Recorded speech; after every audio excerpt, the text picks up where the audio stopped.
A big hello and a warm welcome to all of you amazing and beautiful people out there. Welcome to my channel.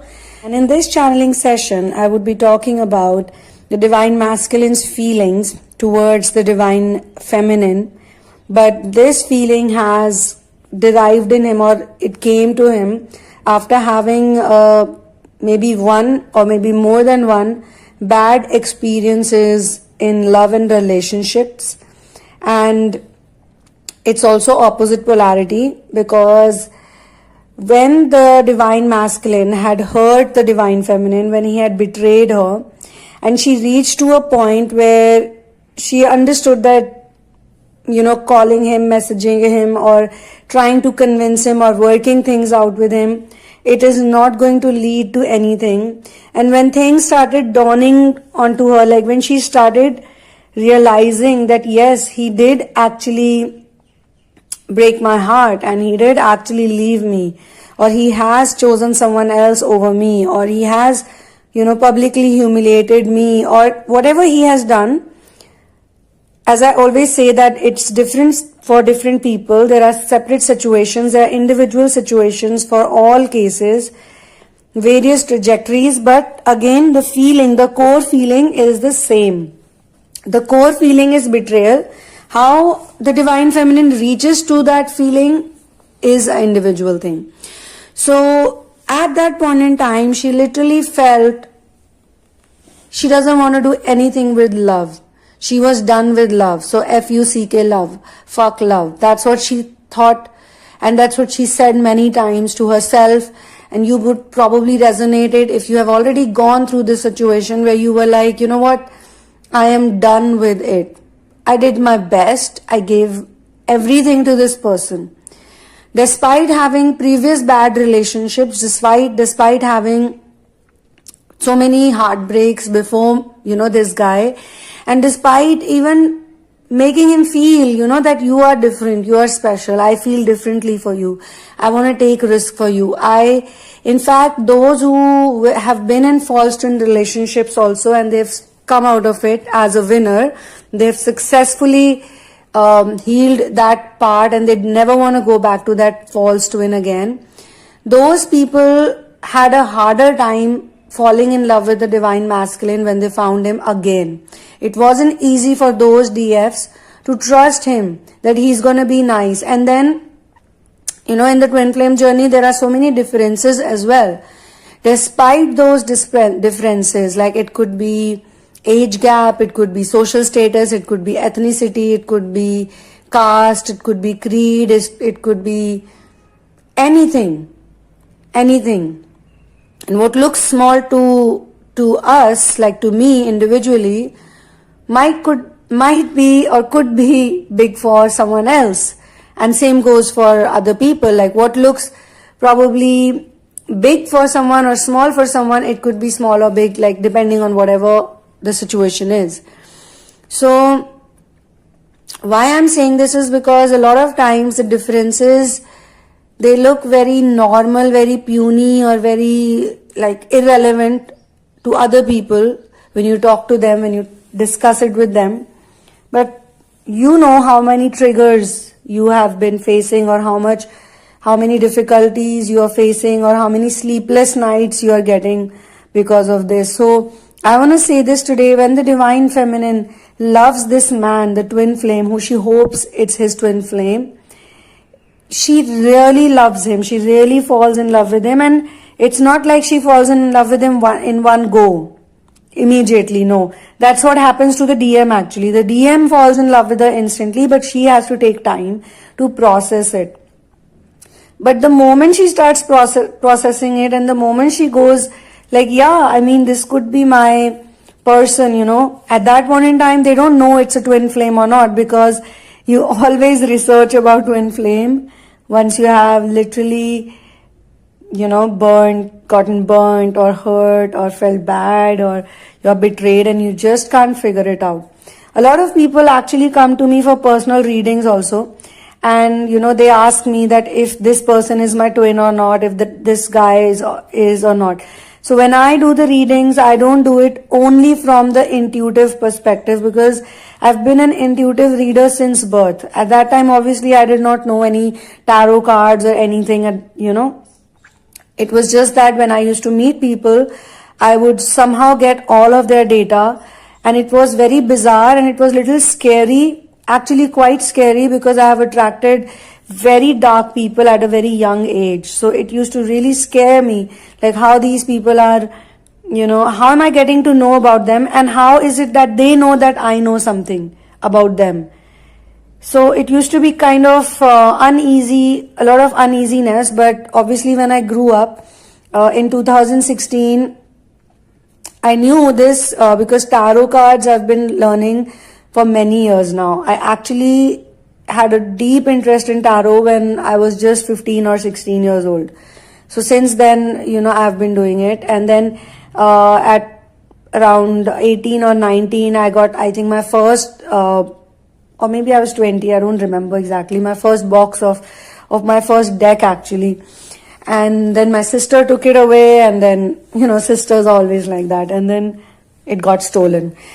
And then I felt like maybe it's not the right time for me. And then once again, I bought them, and I was very intrigued by tarot for some reason. So this reading that I do, it's not just only intuition based. And as I said that in 2016, as I was saying actually, in 2016, I found out via a friend of mine who was from Russia, and she's also a traveler, and we met in a Vipassana center, and she talked to me about human design, and she said that I have been studying human design deeply. So I said, okay, I don't know much about it, but she said that your mission, because I've been working on the mission for a good amount of time now. So she met me during that phase when I was trying to get my, things done, like in a more solid way. So she told me that your mission work, it could get better, it would be easier for you if you know human design. So I said, okay, so what is it? Tell me about it. So I did not care about any other thing at that time, but one of the key thing was that she told me that you are a 5.2 projector, and 5.2 projectors are very rare on planet Earth. They are very few, just like other projectors are few, and the manifestors are very few in number, and there are reflectors who are just 1%. And I'm sharing this with you all so that you also do some research on human design. And you can easily check, because there are many free applications on human design, and you can just look for your body graph, or you can just look for what is your number, or what is your model like. It's literally like you have a model and you have a number. And it was so, it was such a relief to know that all 5.2 projectors have a gift since childhood. They are born with it, that they actually can see through people completely. It's like other people are naked in front of them. So maybe now it sounds like a gift when you listen to it, but at one point it wasn't, because most 5.2 projectors, they live in a glass cabin. It's like a mirror cabin, and they can see other people, but the other people cannot see them at all. But that only happens when they have done a certain amount of inner work or ascension, because of which they learn to use this gift better. So all of you have gifts. When you are in the ascension journey, you have all these gifts. And to reach to that gift, the twin flame journey can actually be very, very, very helpful. Because the false twin journey is, though it's very close to twin flame journey, but it's more like you're clearing the garbage. You're removing a lot of dirt. And I remember I used to have a lot of visions. Like I would literally be sitting in front of people and get transported in some other place and have very clear visions, as if you're watching a movie or you're in a theater. And with this false twin person, I used to see a lot of visions where he was fooling me, or he was cheating on me, or he was doing some kind of crazy things. But in front of me, he would act like he's one of the most spiritual person on earth. So I had clear direction from universe that this is your false twin. And if I tell you about the dream space work also, I got into at that time. It was crazy, the kind of dreams I used to see. Even now, a lot of people write to me on the YouTube channel that I saw you in my dream. And I go like, really? Was it me or somebody else? And they say, no, it was you. Sometimes they get offended also when I say, really, was it me? And then I remember a girl came to me for a reading after she saw me in the dream. And after seeing the dream, she landed onto the channel. So sometimes I also get a little, is it for real? But why am I sharing this with you all is because the false twin journey, you must know in time. Though I was doing all the tarot card readings for other people and for myself, but when it came to the false twin, and despite having all the visions, the bizarre visions, even if I tell my family sometimes, they go like, whoa, how did you get to know that? Or, and this is not to flaunt that I can do these things, guys. I really don't want to take any credit for it. Of course, it is the universal domain, the masters and the guides, they decide everything. We don't decide anything. It's because when I used to go to a specific tarot card reader at that time, when I was in the false twin journey, I was very confused. Because at one time, and at one place, I have this intuitive ability, which was telling me completely different things about the family and everybody else. And it was literally a torture. To be in that relationship was like getting tortured every single day. Every single day was a torture. It was probably the most toxic situation I was in.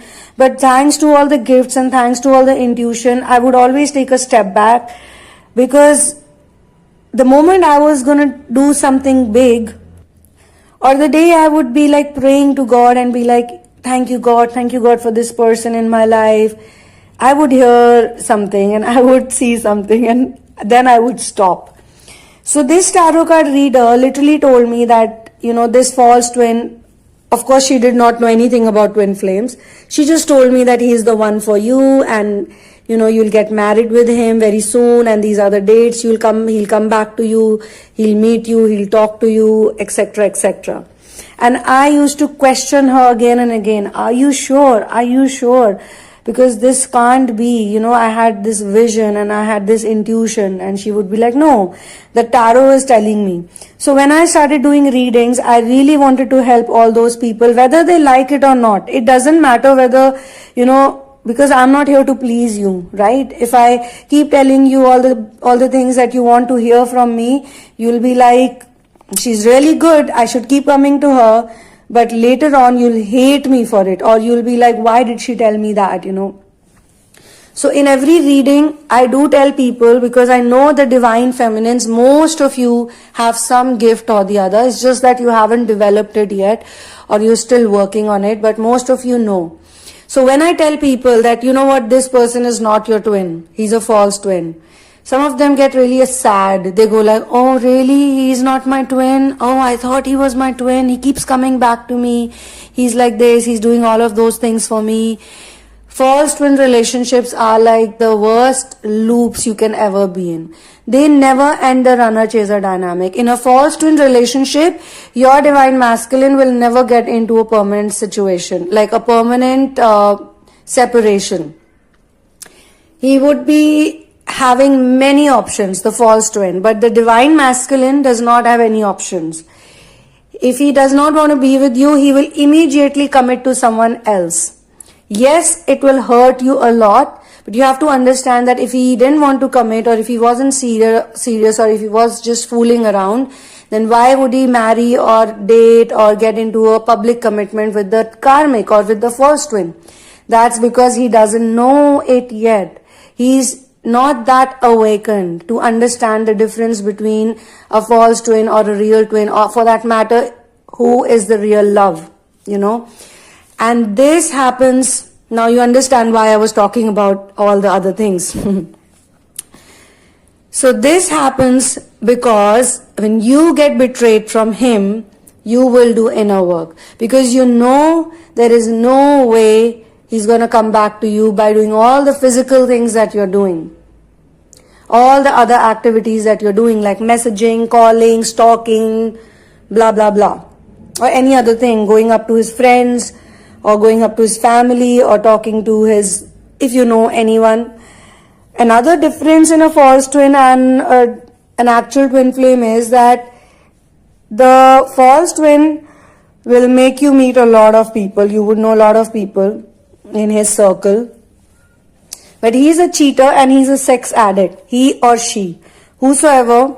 All false twins are sex addicts. They always take from you. They take from you so much that you feel empty. You feel like you have nothing left in you.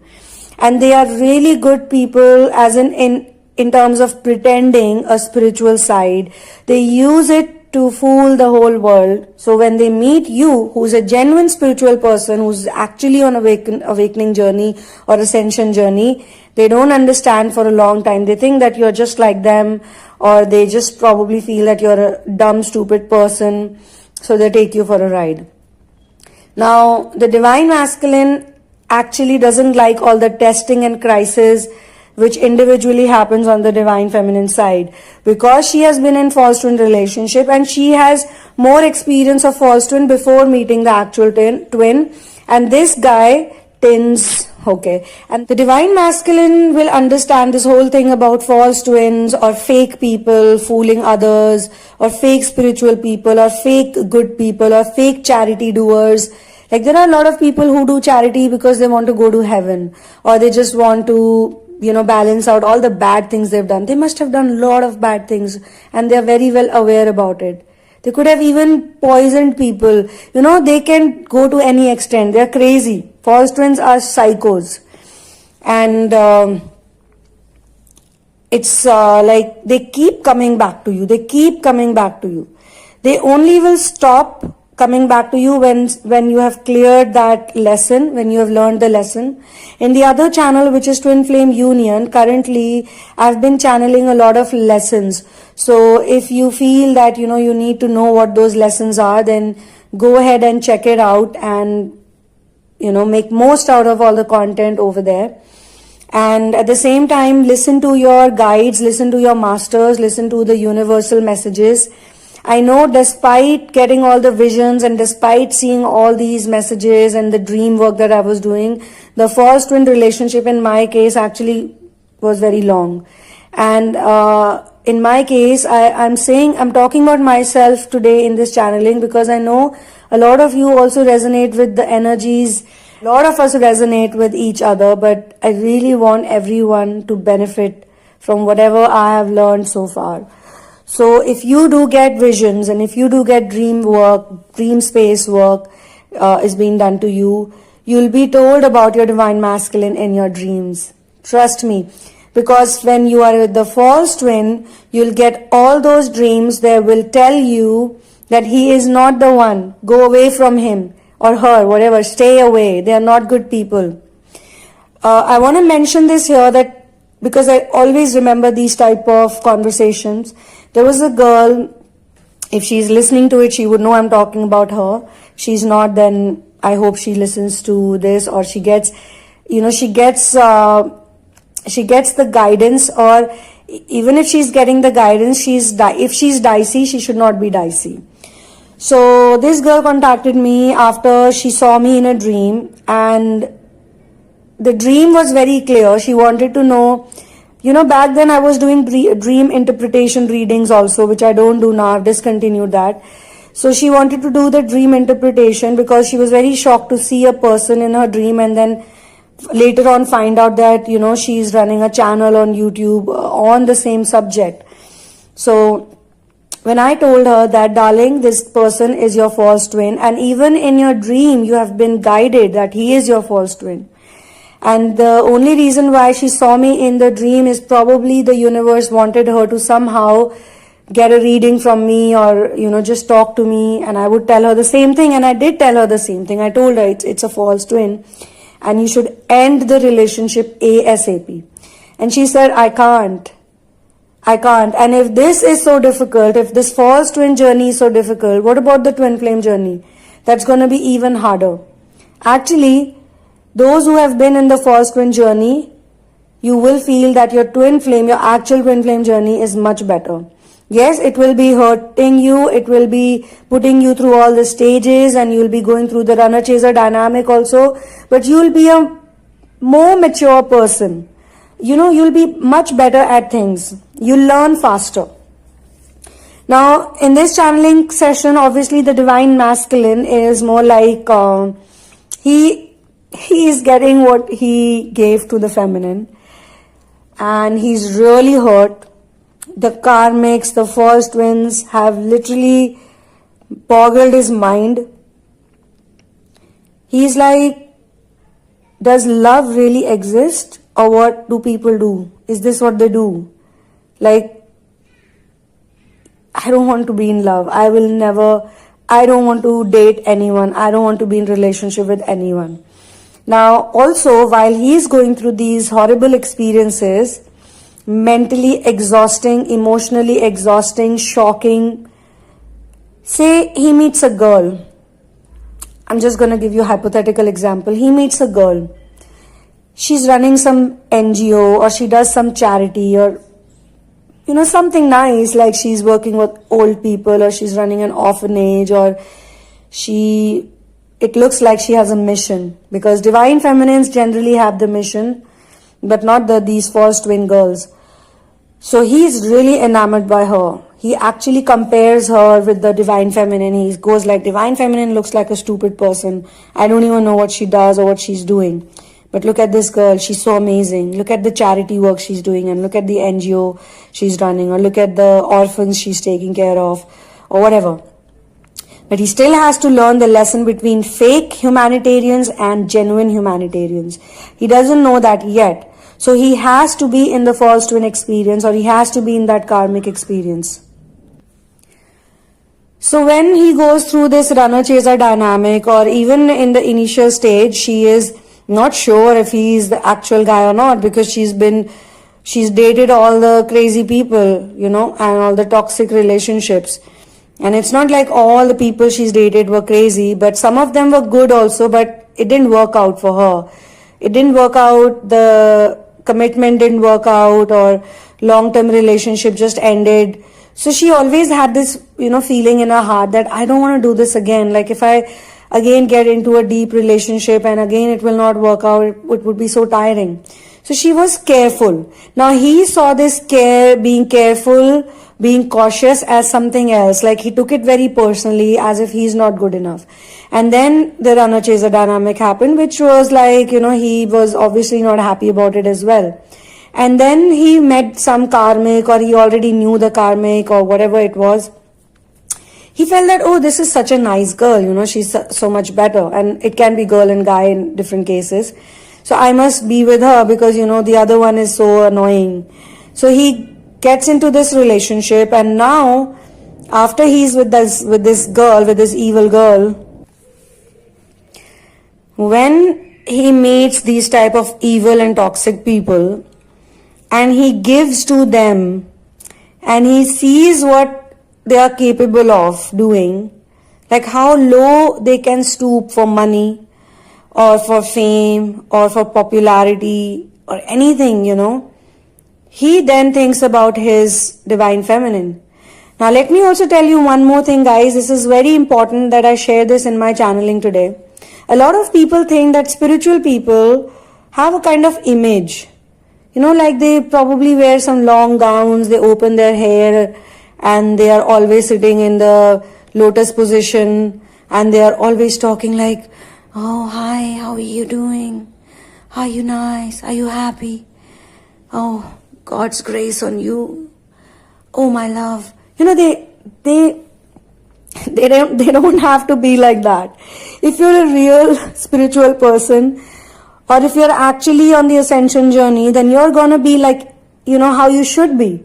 You would sing, you would dance, you would dress up the way you want, because you're a householder. You're not a monk, you're not a sannyasi that you should be dressing up. If you choose to become a monk, if you choose to become a sannyasi, then you should not be doing any of this. And that's the reason why a lot of gurus, they are fake gurus in this world. They are, all these fake people, like all these evil and toxic people.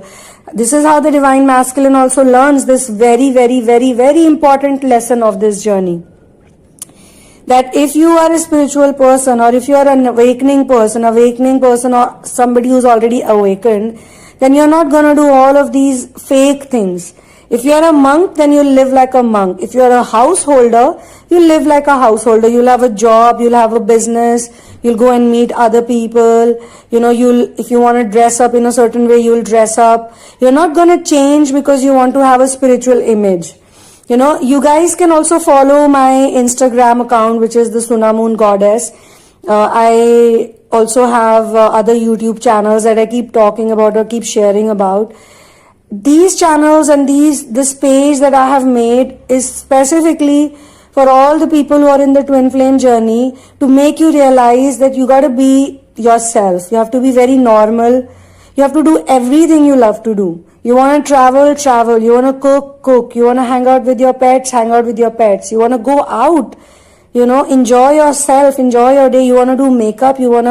But again, anything that you do, it should not be for validation. It should not be for other people's, stamp or approval. That, if they like me, then I'm good. Reason I also want to share my life with all of you all now more than any other time, because there was a time I didn't want to share anything with anyone. Obviously, if you find out about 5.2 projectors, you'll know that they have a really difficult time as a child, and they don't want to do anything with the humans. They hate human beings. They cannot tolerate human beings, and they like to be all by themselves. And if you study human design, you'll know this. So it wasn't easy for me to actually step up and share with so many people. But I just want to do this because you guys should get someone, like not praising myself. I hate to do that too, and that's why I hate to talk about myself, because sometimes it comes across as that. But it's more like, I just want to show you people that you have to be normal in the ascension journey. You don't have to act in a certain way. Just be yourself. Look pretty, look nice, be happy, eat healthy, live a divine life. And this is the real life, because this is more scientific than anything else. You can connect with me on the Sunamoon Goddess, which is my Instagram account, where I share regular things that people do, as well as positive and uplifting messages. And you can also connect with me on the Sunamoon Vlogs. You can also connect with me on other channel, which is the Twinflame Union. And Ascension Journey is also about creating a real image or recreating your real image. So if you are a person, like, when you were a child, you had a certain nature. That is your true nature. I also like people, who are like loud, who are talkative, who don't hide anything, who are like open books, who don't have any filters on them. That's because they are far more real than all those people who have a lot of things to hide, and they're always very careful and very cautious what to say, what not to say, what to do, what not to do. This is your advantage. You being a householder, you can be in the ascension journey, and you can do your mindfulness practice, you can do focused attention practice without going to a cave, without going to some ashram, without going to any center or anything. You can practice mindfulness or focused attention. Dhyan is the actual thing. And even I learned it like this, because I have done a lot of silent retreats. I've gone away for days, not talking to people, sitting in one place for hours, 12 hours, 14 hours in a day, waking up at 4:30 in the morning, from 4:30 to 6:30 doing just sitting still. It wasn't easy. And then thanks to some people I met, and thanks to other people who are on the ascension journey, who were seniors. For me, I would see them as senior students. I would talk to them. I would get very impressed by some people who were really different. They were not sweet or nice, or they were not, bad. You don't even have to be bad, you just have to be neutral. I could see that they are more genuine than any other person who's meditating over there. And then I found out, and they told me that, look, and I'm sharing it with you guys because someone shared it with me, and good things you should always share with other people. There's one such lady who I had met in a Vipassana center, and I really liked the way she would sit still and she would really focus. I got very impressed by it, and I walked up to her and I asked her, so what's your story? And she told me everything about her. We chatted up for the whole night, and I never called her after that. We never met, but I always remember her because she told me that, there are a lot of people who are going to sit still and you're going to get impressed by them just as you're getting impressed by me. But it does not mean that those people are actual genuine meditators. They are also doing things to people. Like there was her partner who was meditating as much as she was meditating. They were going to many centers. They even did a 3 months silent retreat course. And still, she found out that he was cheating on her. And eventually they got divorced. They were married, they got divorced. And he started living with some other girl. And she said, so you must be thinking that how can a man who's meditating so much or is so deep into awareness, how is he a cheater or how is he a liar? Did his consciousness not allow him, not stop him to do this? And she said that I did not react at all. I simply said goodbye to him, and I used to drive him to court. We would go to court together every time we had a date or something. A court date, I mean. And she said that she would pick him up, she would drop him, and she got divorced. And she told me that she had more than 2 divorces, I think. So it doesn't matter, but what I really liked about her and what I did not like about the others, that she was very chilled out. She was very relaxed and she was very real. She wasn't faking anything. She wasn't acting like a spiritual person. She wasn't doing what others were doing, wearing yoga pants and talking in a soft voice all the time, or being like, oh yeah, we are the spiritual people. No, nothing like that. She was, and you know what, all the things that she told me, they really helped me. And this is after I did a long course. So I do feel that yes, for your mental practice, for your mindfulness practice, you should also do something maybe you should go to sign up for a silent retreat, and they'll tell you, and there are so many centers which do it for free. You can log into dhamma.org, that is a website for Vipassana. But eventually, you have to practice it while you're living your life. You have to do it with open eyes. And this thing I learned from another teacher, and we just bumped into each other. She was probably teaching other people, but I just happened to live right in front of her house, and I would listen to her giving the sermons, and I really got very attracted towards her. So I just how the mice follow the Pied Piper, I just followed her voice, and I just landed up at her door, and I said, you know what, I really like what you're talking. So, and she was like, sure. The first question she asked me is, do you meditate? I said yes. And then she asked me, do you do it just when you sit, or do you do it all the time with open eyes? And that question really changed my whole life after that. Because before that also, I used to really wonder, I'm walking and I'm eating and I'm talking to people, and I am still feeling that I am doing something mentally. And since I was already initiated by my guru when I was 11 years old, I actually wanted to do what they told me, my actual master told me. But in Vipassana also, I got initiated, because Vipassana is also given to you by Guru Shishya Parampara, which means through the Guru and student. Parampara means, I know I keep saying these Hindi words, Parampara means the protocol. So it's a Guru, Shishya means student, Guru means teacher, Guru, Shishya, protocol. There's a protocol via which you get into this ascension journey. Now some of you probably met your Guru in your past life. So you should and you must make prayers to meet them again, to keep communicating with them, and you have to do it. You have to make these decrees. And now very soon there will be another addition to these channels, Twinflame Union and Twinflame Universe. I would be adding decrees. These are decrees that can help you to get out from abuse, sexual abuse, physical abuse, mental abuse, and especially for divine feminines, because masculines normally don't do this type of research. If they do, very good. If they don't, maximum people who are on, on the internet working on twin flames are the feminines. And there are many people, as masculines also, who have started giving the testimonies, but they always give the testimonies, or they always come online to help other people when they have figured a lot of it out.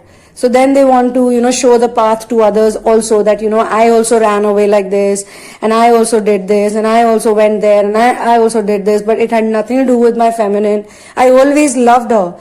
I never stopped thinking about her. Even for a day, I did not. Even if I was angry at her, or mad at her, or pissed off at her, or whatever.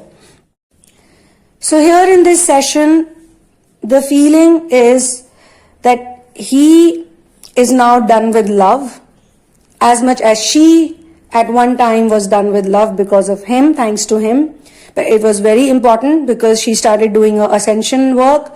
She started doing inner work after that. She realized that this is just stupidity, to keep repeating this every time, to keep trying. He's not coming back like this. I have to figure it out. So this is universe's plan of putting you on the ascension journey. Because some of us, we are very stubborn too. We don't want to do it. We don't want to do the inner work. We just feel like, okay, you should do everything by yourself. Like you people want to have control, not you specifically, but a lot of people. And I have been there too. I've been there, done that. I used to try everything that I could, on a human level, which could change things. Then I realized that no, it has got to do something to do with my mind actually. And then you get all the messages in the dream, you get all the visions, you have the intuition.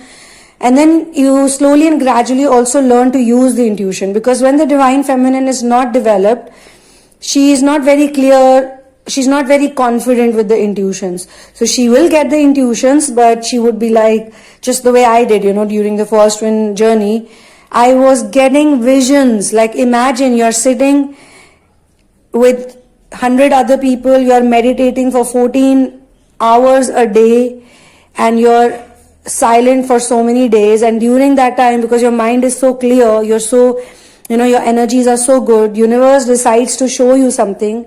I saw the vision, but I was like, really, is this true?